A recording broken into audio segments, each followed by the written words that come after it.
আসসালামু আলাইকুম। ঘরে থাকা সাধারণ কিছু উপকরণ দিয়ে আজকে আপনাদের সাথে চিকেন কাবাবের একটি মজার রেসিপি শেয়ার করব। আর এই কাবাবটি তৈরি করা যায় খুবই সহজে, তবে খেতে ভীষণ মজার হয়। প্রথমে এখানে আমি ৩০০ গ্রাম চিকেন কিমা নিয়েছি।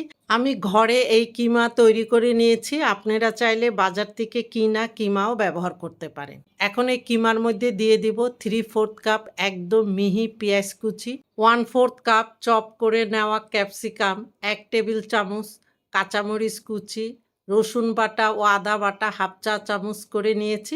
এখানে গুঁড়াটাও ব্যবহার করতে পারেন। চিলি ফ্লেক্স হাফ চা চামচ, জিরার গুঁড়া হাফ চা চামচ, গরম মশলার গুঁড়া হাফ চা চামচ, মিহি কুচি করে কেটে নেওয়া হাফ কাপ ধনিয়া পাতা কুচি, লবণ স্বাদ মতো, সাদা বা কালো গোলমরিচের গুঁড়া হাফ চা চামচ, লেবুর রস ১ টেবিল চামচ এবং সব শেষে ১ টেবিল চামচ ঘি বা বাটার দিয়ে চিকেনের কিমার সাথে সব কিছু ভালোভাবে মেখে নিতে হবে।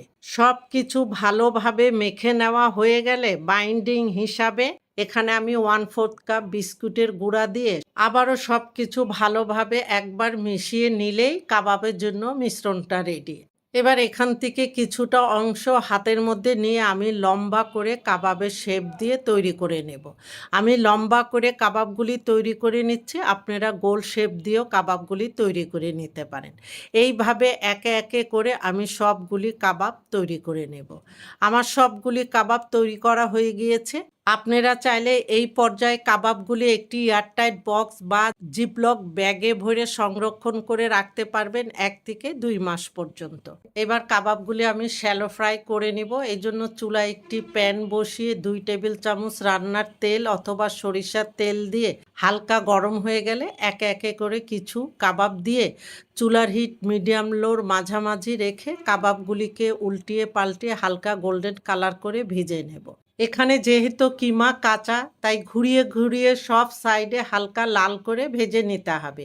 এতে কাবাবের কালার এবং সিদ্ধ হবে খুব ভালো। আর এদিকে আমার কাবাবগুলি ভাজা হয়ে গিয়েছে। এখন আমি কাবাবগুলি একটি পাত্রে তুলে নেব।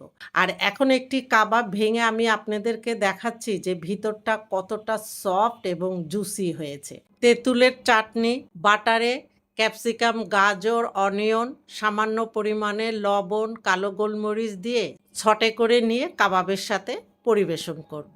সাথে নান বা পরোটা। আশা করি আজকের ভিডিওটি আপনাদের কাছে ভালো লেগেছে। আমাদের জন্য দোয়া করবেন। আল্লাহ হাফেজ।